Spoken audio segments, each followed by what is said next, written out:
Marilah kita berdoa dalam nama Bapa dan Putra dan Roh Kudus. Amin. Amin. Tuhan Yesus yang penuh kerahiman, kami datang ke hadirat-Mu dengan hati yang sederhana dan terbuka. Kami bersyukur atas kasih setiamu yang tidak pernah berkesudahan dalam hidup kami. Di tengah kesibukan dan kelemahan kami, Engkau tetap memanggil kami untuk datang kepadamu dan belajar menjadi serupa dengan hatimu yang penuh belas kasih. Curahkanlah Roh Kudus-Mu, agar saat kami merenungkan sabda dan pesan kerahiman ilahi, hati kami disentuh, dibersihkan, dan diperbaharui.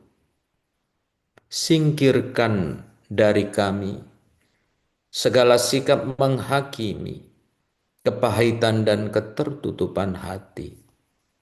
Ajarlah kami untuk melihat sesama sebagaimana Engkau melihat mereka, dengan kasih yang sabar dan penuh pengampunan.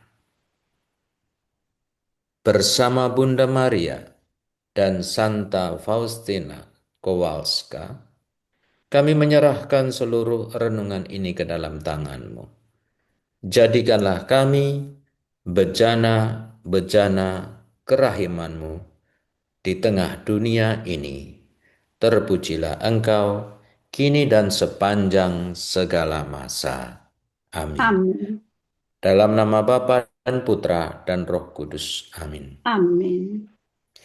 Bapak, Ibu, Saudara-saudari, dalam buku harian Divine Mercy in My Soul, Santa Faustina menulis bahwa Yesus berkata, jiwa-jiwa yang menyebarkan kerahimanku, aku lindungi sepanjang hidup mereka.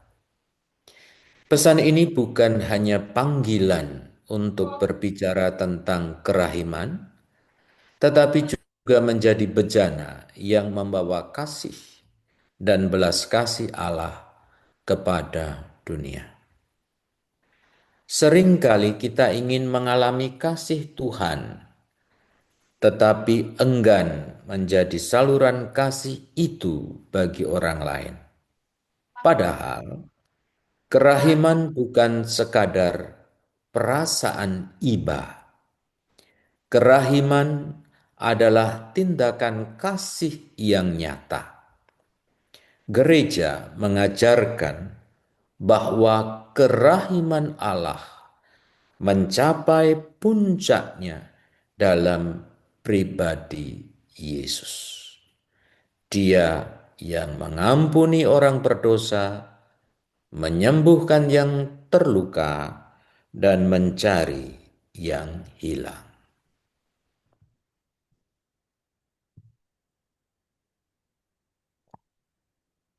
Kita dipanggil untuk percaya. Devosi kerahiman ilahi yang lahir dari pesan dalam buku harian juga mengingatkan kita akan pentingnya kepercayaan total kepada Yesus. Yesus, aku percaya kepadamu.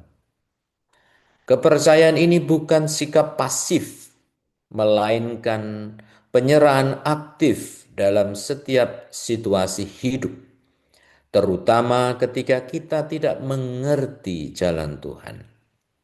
Dalam kepercayaan itulah kita belajar untuk tidak menyimpan dendam, tidak dikuasai ketakutan, dan tidak menutup diri dari orang lain.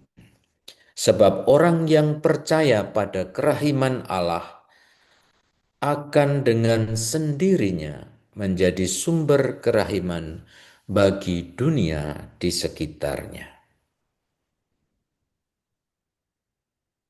Kita yang dipilih Tuhan.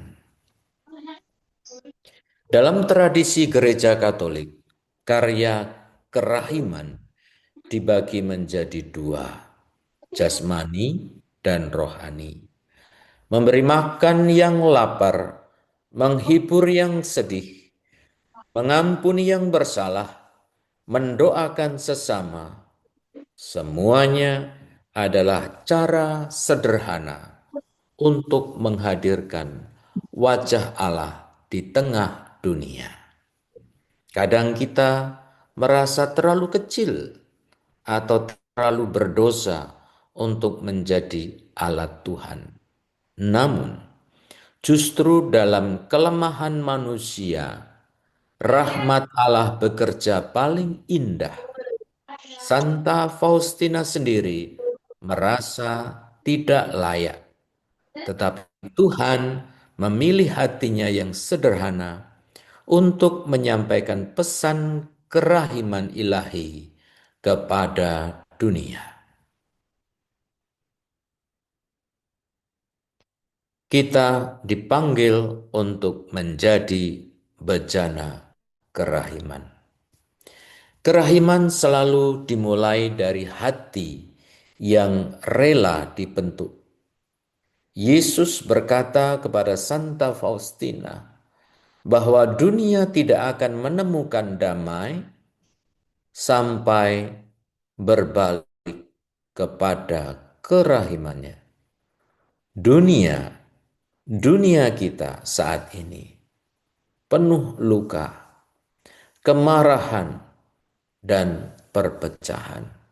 Karena itu, setiap orang percaya, termasuk kita semua saat ini yang ada di pertemuan ini, dipanggil menjadi bejana kerahiman, bukan membawa penghukuman, melainkan pengharapan kepada orang-orang di sekitar kita.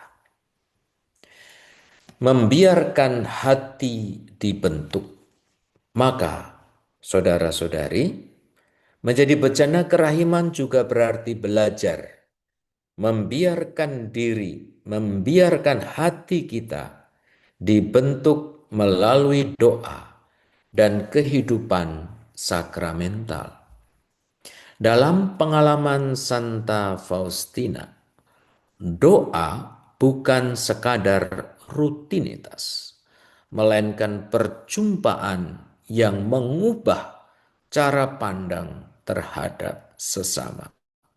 Ketika kita semakin dekat dengan hati Kristus, kita mulai melihat orang lain bukan sebagai masalah atau lawan, tetapi sebagai saudara yang juga membutuhkan belas kasih Allah. Dari sanalah kerahiman mengalir secara alami. Bukan karena terpaksa, tetapi karena hati kita telah dipenuhi oleh kasih-Nya.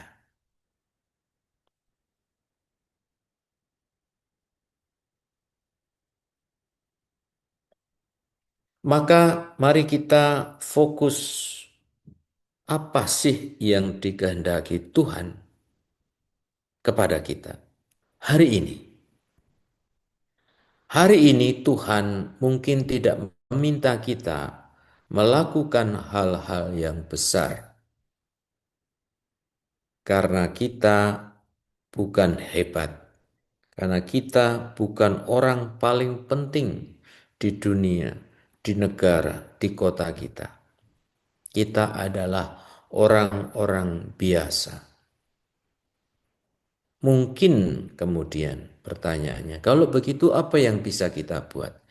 Yang dikehendaki Tuhan adalah mendengarkan seseorang dengan sungguh-sungguh. Active listening. Banyak mendengarkan daripada berkata-kata. Memaafkan tanpa menunggu diminta. Berhenti menghakimi. Dan mendoakan orang yang melukai kita.